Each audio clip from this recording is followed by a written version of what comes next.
하소서. 예수여 비오니 나의 기도 들으사 애통하며 회개한 맘 충만하게 하소서. 성령이여 강림하사 그 신 권능 주소서. 원하오고 원하오니 충만하게 하소서. 예수여 비오니 나의 기도 들으사 애통하며 회개한 맘 충만하게 하소서. 힘이 없고 연약하나 엎드려서 비오니 성령 강림하옵소서. 충만하게 하소서. 예수여 비오니 나의 기도 들으사 애통하며 회개한 맘 충만하게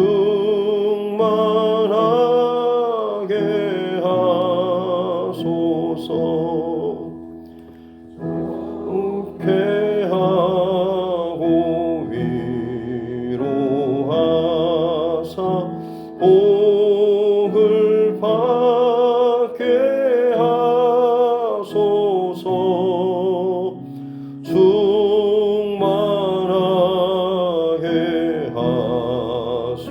하시오니 무한 감사합니다. 예수여 비오니 나의 기도 들으사 애통하며 회개한 맘 충만하게 하소서.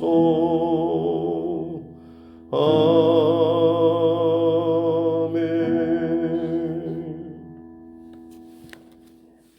찬송가 191장 찬송 한번 더 드리겠습니다. 찬송가 191장입니다.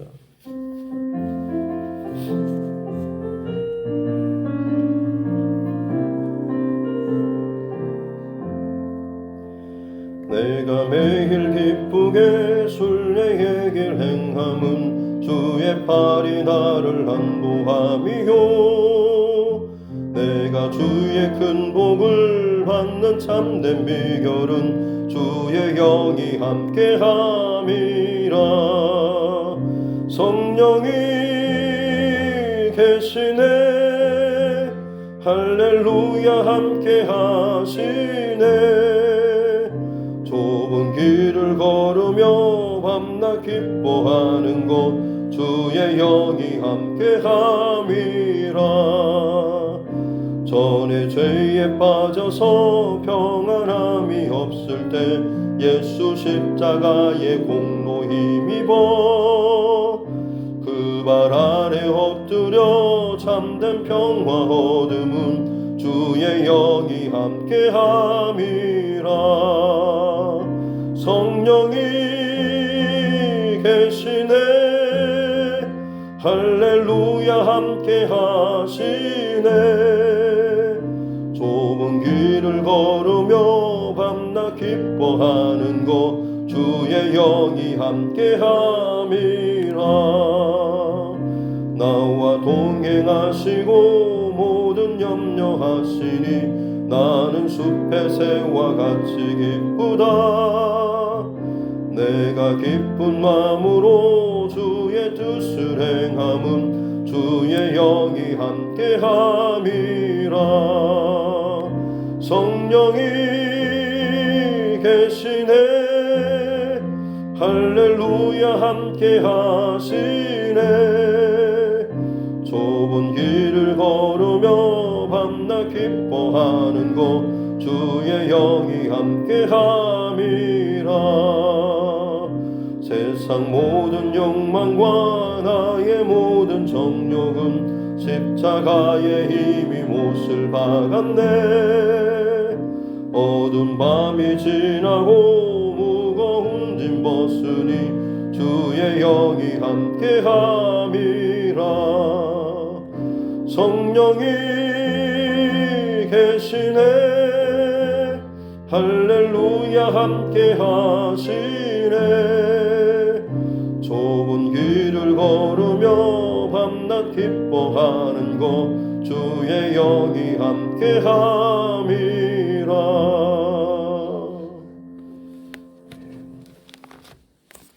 말씀 요한복음 14장입니다.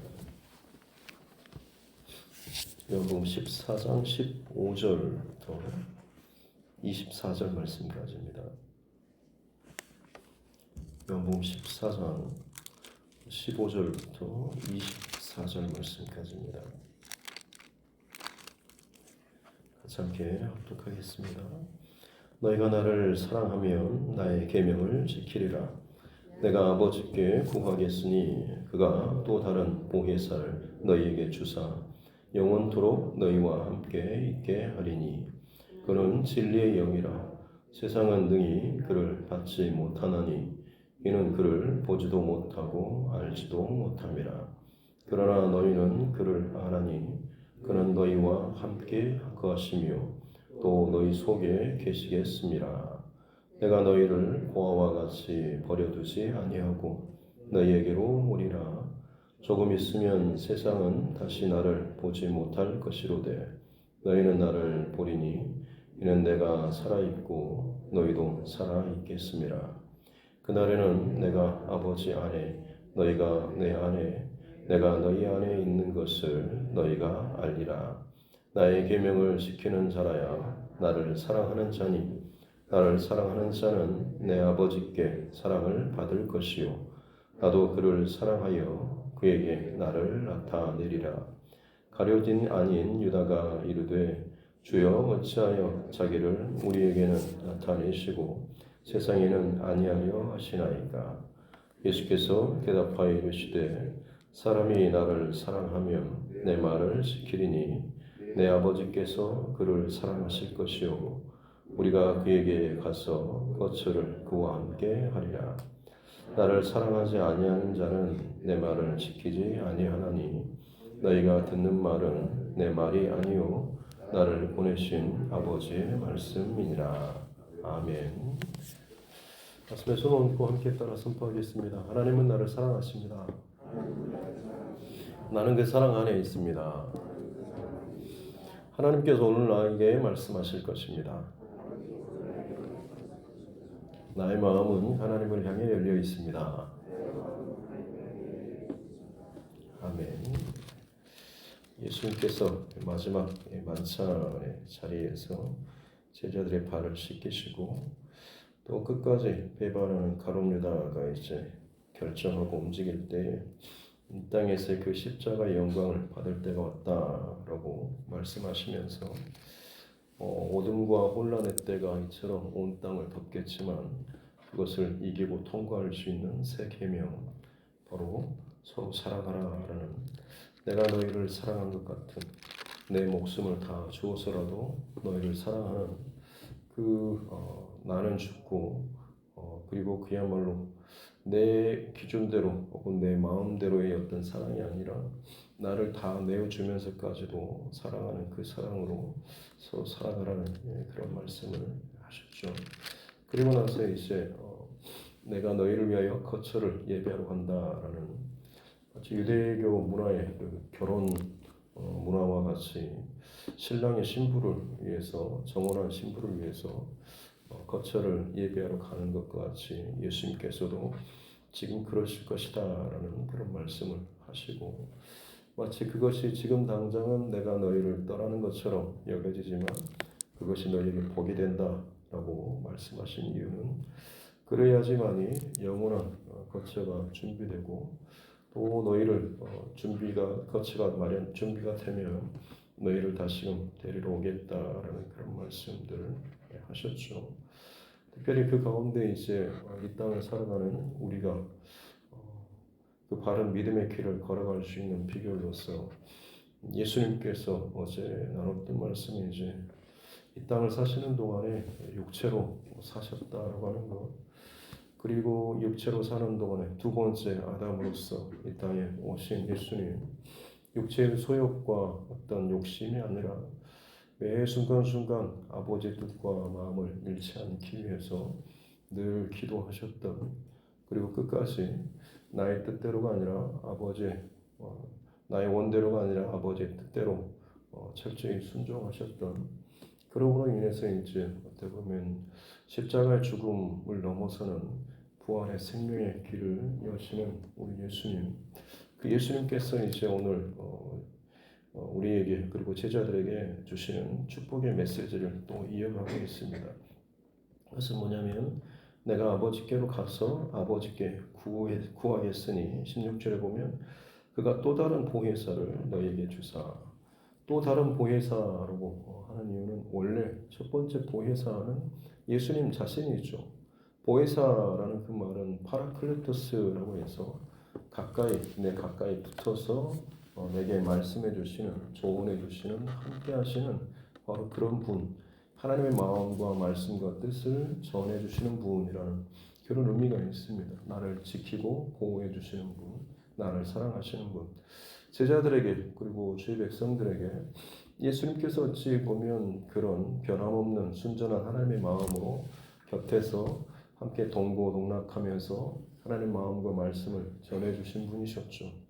그러나 어찌됐든 그 예수님은 분명 좋긴 하지만 육체로 이 땅 가운데 오신 분이셨기 때문에 한계가, 나름대로 인간의 한계가 있으셨죠. 이곳에 있으면서 동시에 다른 곳에 있을 수는 없는 것이죠.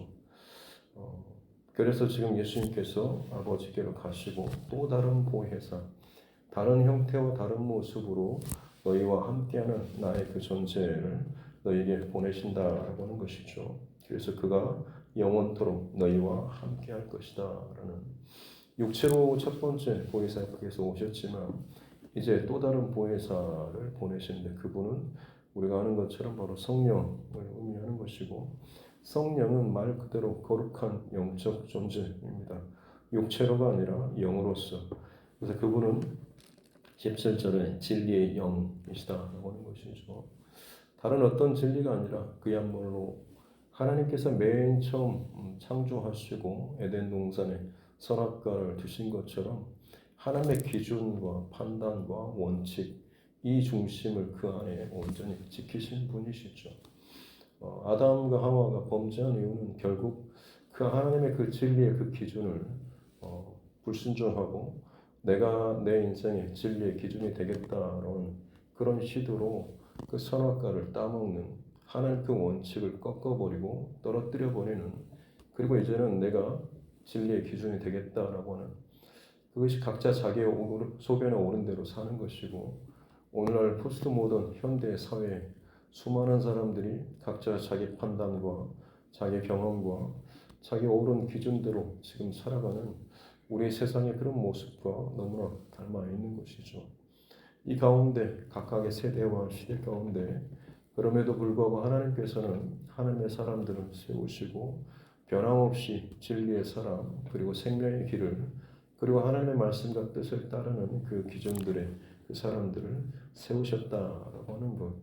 특별히 이제 예수님의 십자가 부활 사건 이후로는 성령께서 친히 각 사람 가운데 내주하심으로 인해서 그들에게 진리의 길로, 생명의 길로, 그리고 예수님의 제자의 길을 걸어갈 수 있게 해주시는 것이죠.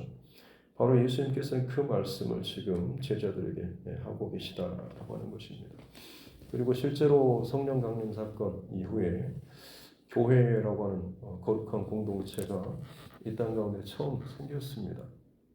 그래서 초대교회 안에 여러 가지 사건들에 대해서 우리는 너무나 많이 또 듣고 잘 알고 있죠.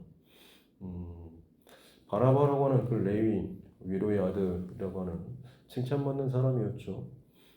그는 레위인이었고 자기의 재산을 팔아서 제자들 발 앞에 두고 그로 인해서 많은 사람들에게 그것을 나눠주고 또 칭찬받는 위로의 아들 그리고 교회 안에서 또 나름대로 인정받는 직분을 받는 그런 사람이었던 것이죠. 물론 그가 어떤 동기로 지금 학자들마다 조금 해석하는 부분이 다르긴 합니다만 레위인이 어떤 자기의 개인적인 소유를 취한다라고 하는 것, 이 부분이 조금 걸리는 부분이기도 합니다. 그래서 조금 더 거기서 확대해서 해석을 좀 더 한다고 한다면 레위인이었음에도 불구하고 사회적 혼란과 혼돈의 시기에 다른 사람 모르게 개인적인 어떤 사유재산을 취하고 자기 밭을 가지고 있었던 그것을 아마 다른 누군가에게도 모를 정도로 잘 숨겼던 그런데 성령 강림 사건 이후에 자기 그 죄를 보게 하고 깨닫게 하고 그리고 나니 그것을 제자들 사도들 발 앞에 가지고 나와서 내놓는 단순한 어떤 물질에 대한 것이 아니고 회개의 고백이 그 안에 담겨 있는 것이죠. 그리고 성령 충만한 초대교회는 그것을 책망하거나 비난하는 것이 아니고 기쁘게 받고 오히려 그를 위로하고 그를 교회의 지도자로 또 세우고 존경하는 그런 모습을 보이는 것이죠. 그와 관련해서 아나니아와 삽비라라는 그 부부도 그 모습을 보고 자기들도 거의 똑같이 했습니다. 바나바가 했던 것처럼 사도들의 발 앞에 자기의 소유를 재산을 팔아서 그 발 앞에 두었던 것이죠. 겉으로 볼 때는 별다른 차이가 없었습니다만 그들 안에 있는 중심 동기는 완전히 달랐죠. 바나바는 성령의 어떤 비추심과 그 찔림 속에서 회개하는 마음으로 어찌 보면 내 자신에 대한 물질의 욕심보다는 죄 몸된 교회를 더 사랑하고 섬기는 마음으로 그 물질을 내놓았겠습니다만 아나니아와 삽비라는 사실은 바나바가 그렇게 세움받고 칭찬받고 또 직분받는 그런 모습 때문에 아마 그 욕심 때문에 그런 행동을 하게 된 것이죠. 사실 교회가 그런 식으로 넘어갔다고 한다면 분명히 문제가 생겼을 것입니다만 문제는 그들이 헌신하고 또 헌금하는 이 금액이 자신의 믿음의 한계와 분량을 넘어섰던 것이죠. 그래서 애초에 본인이 생각했던 어떤 그림이 있었는데 재산을 팔다 보니까 그것이 훨씬 오버가 됐고 아까운 마음 그리고 뭔가 좀 감추고 싶은 그런 마음이 생겨서 일부를 감춰두고 나머지를 냈죠. 그 금액도 상당히 엄청났을 것입니다. 문제는 아무도 몰랐지만 사도 베드로가 그것을 알고 이것이 전부냐라고 다시 한번 마지막으로 묻고 그렇다라고 했을 때 어찌하여 네가 성령을 속였느냐라고 하면서 저주하고 그 자리에서 이제 죽는 두 부부가 이제 따로따로 시간 차이로 인해서 죽는 그 사건이 있었던 것이죠. 사도 베드로 안에 그것들을 보고 또 깨달을 수 있었던 것도 초대교회 안에 그리고 성도들 안에 그야말로 어떻게 보면 진리의 영인 그 성령께서 충만하게 있었던 것이고 이 모든 것을 바르게 분별할 수 있는 지혜와 지식이 있었기 때문이다라고 하는 것을 알 수가 있는 것이죠. 그래서 진리의 영이다라고 하는 것은 어떻게 보면 분별의 영입니다. 또 분별의 영은 다른 말이 아니라 어떻게 보면 내 안에 불편한 그런 성이라고 할 수가 있겠죠. 다른 말로 하자면요. 성령 충만하다고 하는 것은 갈등이 늘 내 안에 있을 수밖에 없죠. 왜냐하면 하나님 빛이 내 안에 가득 채워지고 충만하다 보면 이전에 내가 자연스럽게 즐기고 누리던 혹은 은밀하게 누리던 뇌체가 보일 수밖에 없는 것이고, 그러다 보면 이걸 어떻게 해야 되나 하는 갈등과 고민이 생길 수밖에 없습니다. 그런 마음조차도 없이 그냥 느긋하게 하나님 앞에 예배하는 경건의 모습을 보이면서도 또 다른 한편으로는 자연스럽게 세상적인 어떤 그런 내 습관들 혹은 내 제약된 은밀한 죄에 또 젖어들고 사는 것, 이게 별로 불편하지 않는 사람은 어떻게 보면 성령 충만과는 사실은 거리가 먼 사람이라고 할 수가 있는 것이죠. 예수님께서는 지금 성령을 너희 안에 보내시고 그 성령께서 너희 안에 거하게 하시고 그 진리의 영이 너희를 비추고 충만케 하기 위해서 내가 간다라고 말씀하시는 거죠. 제자들은 지금 인정받는 또 인기 많은 그리고 능력 있는 대단한 예수님이 자기를 떠난다라고 하는 것에 대해서 왜 그럴까라는 어떤 불안한 두려움, 왜 이 시점에 온갖 생각이 있었겠습니다만 예수님의 말씀은 내가 가는 것이 너에게 유익이 되는 것이죠. 왜냐하면 그 진리의 영이 예수님께서 육체로 가까이 계신 것과는 또 다르게 이미 우리 안에 거하심으로 말미암아서 내가 어디로 가든지 어떤 자리에 어떤 모습으로 있든지 내 안에서 아버지의 마음 진리의 빛을 비춰주시기 때문에 그렇다고 하는 것이죠. 그러게 될 때에 18절에 내가 너희를 고아와 같이 버려두지 아니하고 라고 하는, 죄 가운데 있으면서도 육체를 따라 살면서도 그게 죄인 줄도 혹은 그 끝이 심판으로 끝난지도 모르면서 나도 속고 남도 속이는 그런 길로 가도록 방치하지 않으시고 계속해서 마음속에서 움직이신다라고 하는 것이죠. 부자 청년과 니고데모의 이야기도 사실은 비슷합니다.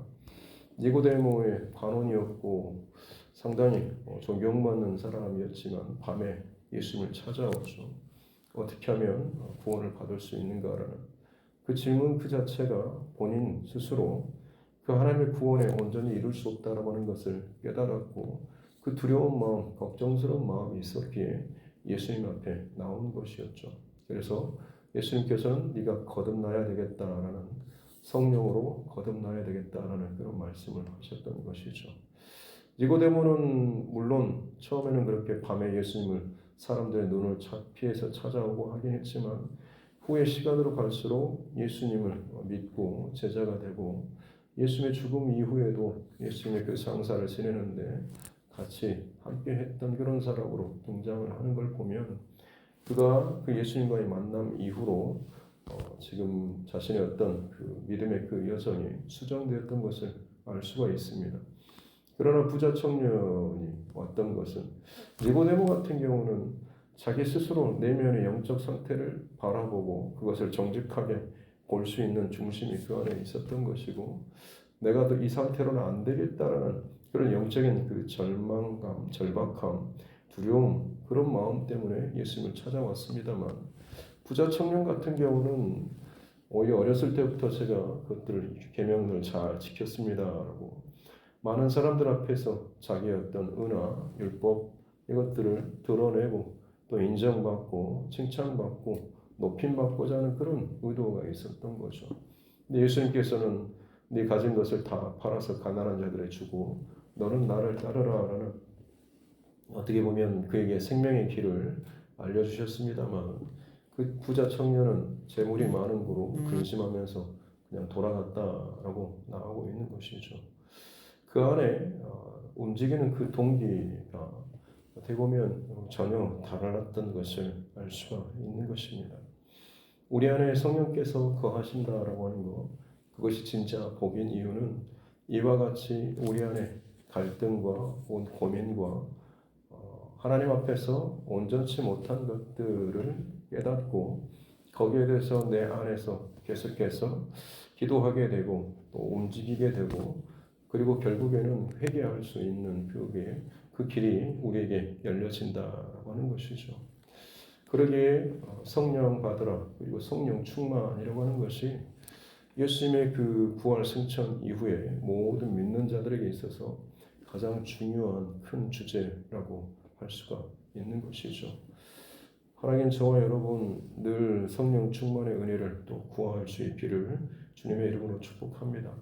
예수님께서 뒤로 가면 갈수록 자기 사람들을 끝까지 사랑하시고 그 제자들에게 정말 그들에게만 특별히 더욱더 강조해서 또 주고 계시는 그 말씀이 바로 이 말씀인 것입니다.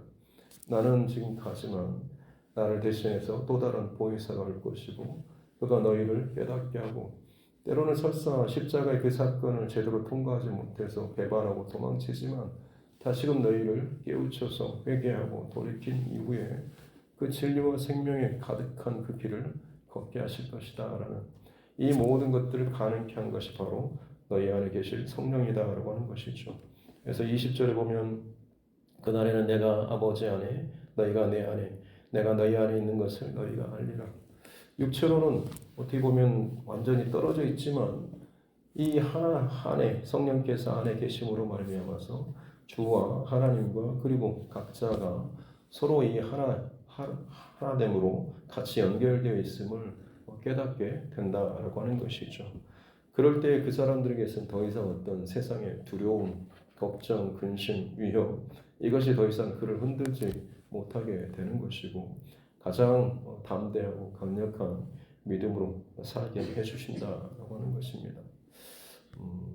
성령께서 우리 안에 계시는 그 복이 얼마나 큰 축복인지 사람 몸 안에 들어갈 수는 없죠.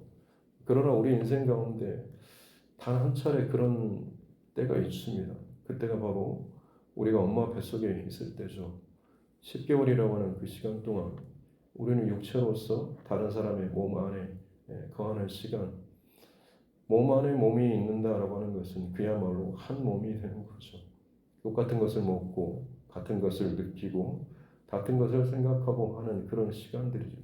성령께서 우리 안에 계신다라고 하는 것, 그분께서 우리 안에서 죄를 깨닫게 하시고 회개하게 하시고 자꾸 찔림을 주신다라고 하는 것도 마치 그와 같은 것이죠. 말할 수 없는 탄식을 성령께서 우리 안에서 말할 수 없는 탄식으로 탄식하시고 회개케 하시는 그것이 바로 우리 안에서 그 생명과 진리에 비친 성령께서 끊임없이 우리의 영혼을 그 빛으로 생명으로 진리로 끌어가시기 위해서 우리에게 그 마음과 그 동일한 그 중심과 마음을 끊임없이 우리에게 주신다라고 하는 것이죠. 이것이 성령 받은 사람의 가장 큰 축복이요 또 예수 믿는 사람에게 주시는 하나님의 놀라운 크신 은혜인 줄로 믿습니다. 그 성령께서는 결코 우리를 버리지 않으시고 포기하지 않으시죠. 어떤 죄와 어떤 실패와 어떤 낭망에 처했다고 할지라도 끊임없이 죄로부터 우리를 멀리하고 돌이키게 하시고 회개에 이르게 하시는 것입니다. 그래서 성령 충만의 은혜를 늘 구하는 일이 우리에게 있어야 될 줄로 믿습니다.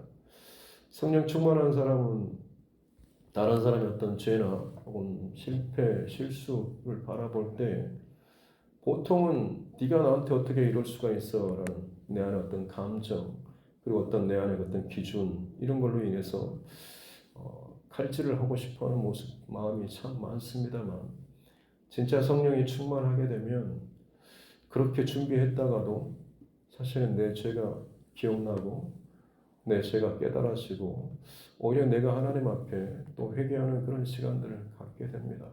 그래서 성령 충만한 사람의 가장 큰 특징은 회개를 잘하는 사람이라고 할 수가 있는 것이고 내 안에 끊임없이 많은 갈등들이 있지만 그 갈등들의 그 기준을 항상 하나님께로 말씀 중심으로 진리의 빛 가운데로 끊임없이 나를 쳐서 복종시켜가는 삶. 그러기에 성령 충만한 사람은 믿음이 그리고 더욱더 성장하고 성숙할 수밖에 없다라고 하는 것이고 그리고 그 사람들에게 나타나는 특징은 하나님의 말씀을 너무나 사랑하고 좋아하게 된다고 하는 것이죠.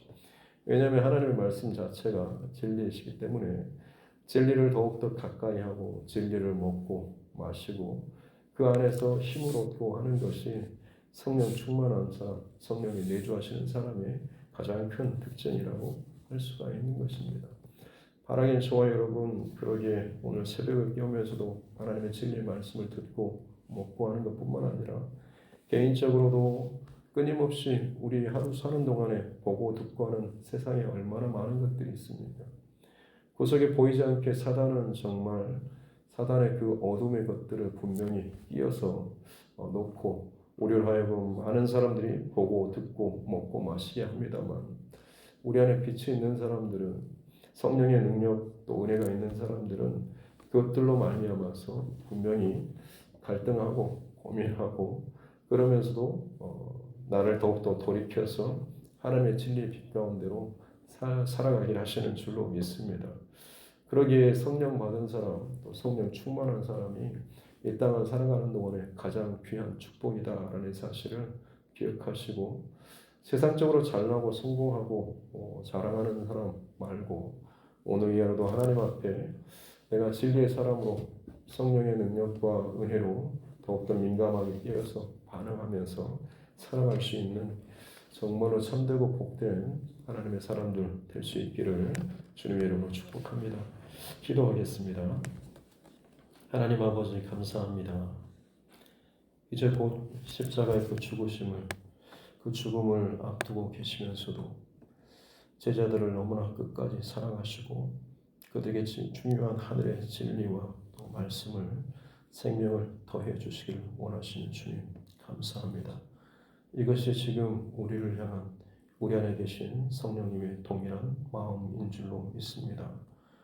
하나님 이 땅을 살아가는 동안에 분주함 때문에 일이 많은 것 때문에 혹은 내 안에 감정이 요동치고 화가 나고 지금은 다른 거 생각할 틈이 없다라고 하는 그런 말을 하면서 정말 내 안에서 말할 수 없는 탄식으로 내 죄를 깨닫게 하시고 그 길에서 어긋난 길에서 돌이키길 원하시는 내 스스로도 기도하지 못하는데도 불구하고 내 안에서 친히 기도하시는 그 주님의 음성을 우리가 듣고 돌이키며 내 안에 많은 갈등이 있을지언정 고아와 같이 내 뜻대로 마음대로 내 스스로 결정하고 죄의 길을 더 가고 죄를 뒤집어 쓰는 인생이 아니라 우리를 빛으로 진리로 생명으로 인도해 주시는 우리 아버지 되신 성령 하나님께서 늘 우리와 함께해 주심으로 말미암아서 지혜와 진리와 생명과 빛으로 우리를 인도해 주시고 깨닫게 해 주시고 삶의 중요한 선택지 속에서도 주님 기뻐하시는 하나님 기뻐하시는 또 믿음의 길을 선택할 수 있도록 은혜를 우리에게 주시는 줄로 믿습니다. 그렇습니다. 하나님 이것이 우리 인생이 가장 귀하고 복된 복인 줄로 믿습니다. 이 축복을 잃어버리지 않게 도와주시고 이 복을 세상의 다른 복과 결코 비교하거나 또 폄하하지 않도록 도와주시고 늘 성령 충만의 은혜 가운데 감사하며 누리며 사는 우리 모두가 되게 하여 주옵소서. 감사드리며 거룩하신 우리 구주 예수님의 이름으로 기도드립니다. 아멘. 하늘에 계신 우리 아버지 이름을 거룩하게 하시며 아버지의 나라가 오게 하시며 아버지의 뜻이 하늘에서와 같이 땅에서도 이루어지게 하소서. 오늘 우리에게 일용할 양식을 주시고 우리가 우리에게 잘못한 사람을 용서하여 준 것 같이 우리 죄를 용서하여 주시고 우리를 시험에 빠지지 않게 하시고 악에서 구하소서.